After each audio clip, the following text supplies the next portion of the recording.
Thérèse dit le tout est grâce quand on lui dit mais si vous mourrez sans avoir reçu le viatique, c'est-à-dire la communion avant de mourir, parce que voilà, on ne communiait pas tous les jours, eh bien Thérèse dit c'est que le Seigneur leur a voulu comme ça, qu'importe, et tout est grâce.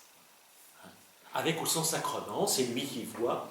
S'il pense que le viatique, eh bien, j'en ai besoin pour partir vers lui, il s'arrangera pour me le donner. Et sinon, s'il n'en est pas, voilà, c'est comme ça, mais tout est grâce. C'est-à-dire que on peut, dans la foi, dire comme Léon Bloy, qui fait dire à la femme pauvre, un magnifique roman de Léon Bloy, tout ce qui vient de la main de Dieu est adorable. Voilà. Et ça, c'est une dimension de la providence qui est très important. Ça veut dire que Dieu, providence, ça veut dire qu'il pourvoit à tout ce qui est bon pour nous. Et que même s'il permet une souffrance, une épreuve, etc., il ne la veut pas, mais s'il la permet, c'est qu'il peut aussi, à partir de ce mal, en sortir quelque chose de bien, mais par son action, par sa grâce, justement.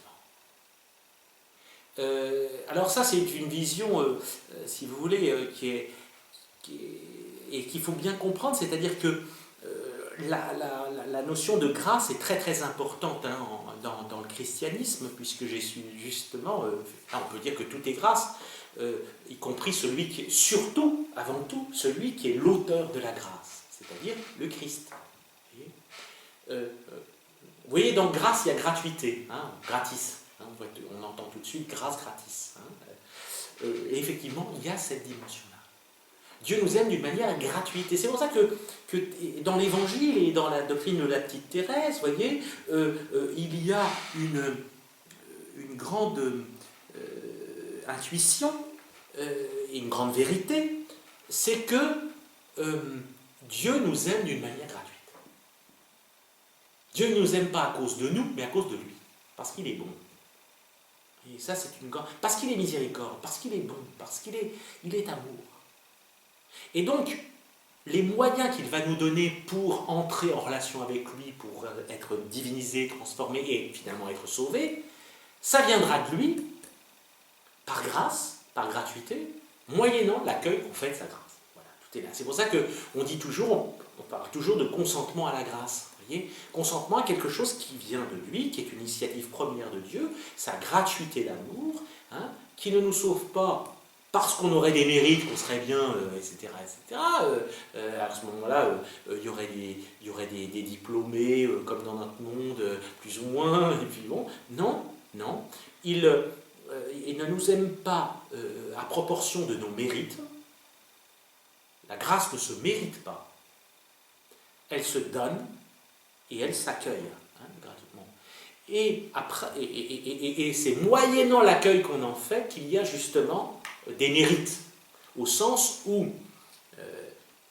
effectivement Dieu veut notre coopération et que moyennant la profondeur d'accueil qu'on fait de sa grâce, eh bien cette profondeur d'accueil va porter plus ou moins du fruit, en abondance.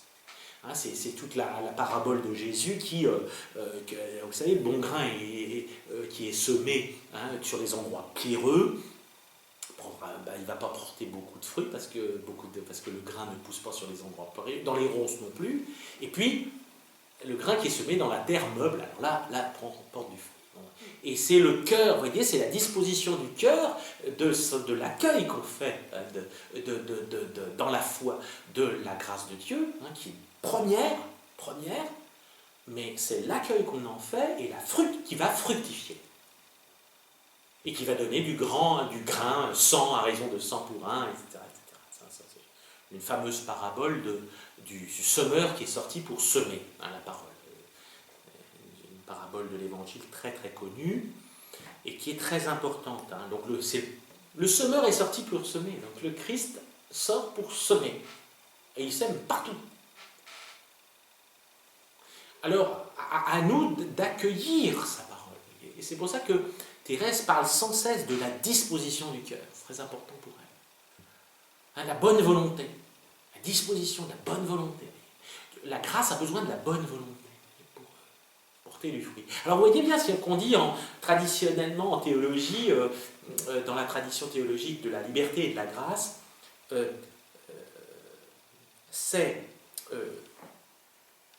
100% de grâce, 100% de liberté.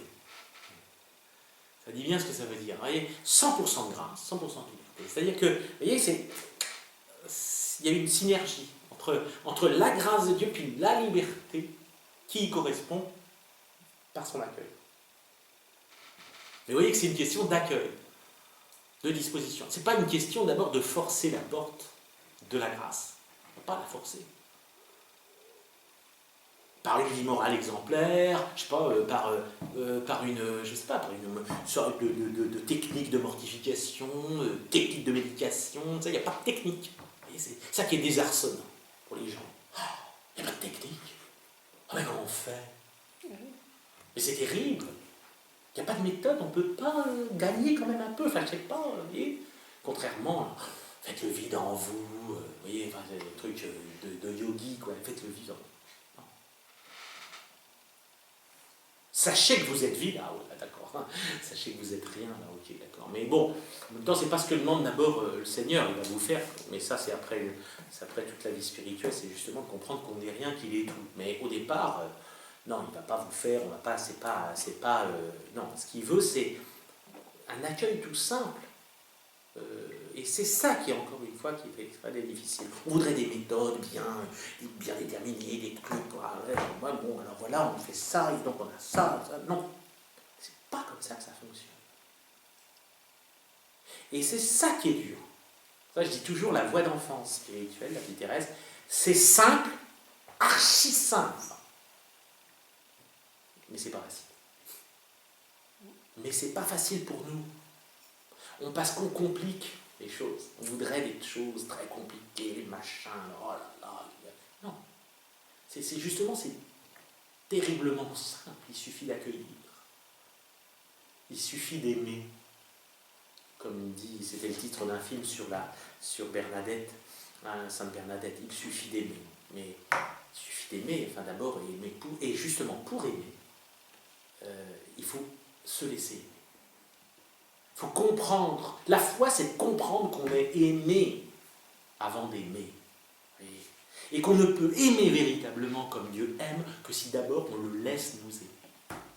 Mais le problème, c'est encore une fois, c'est cette fichue propension du péché originel et des péchés accentués par nos péchés personnels, de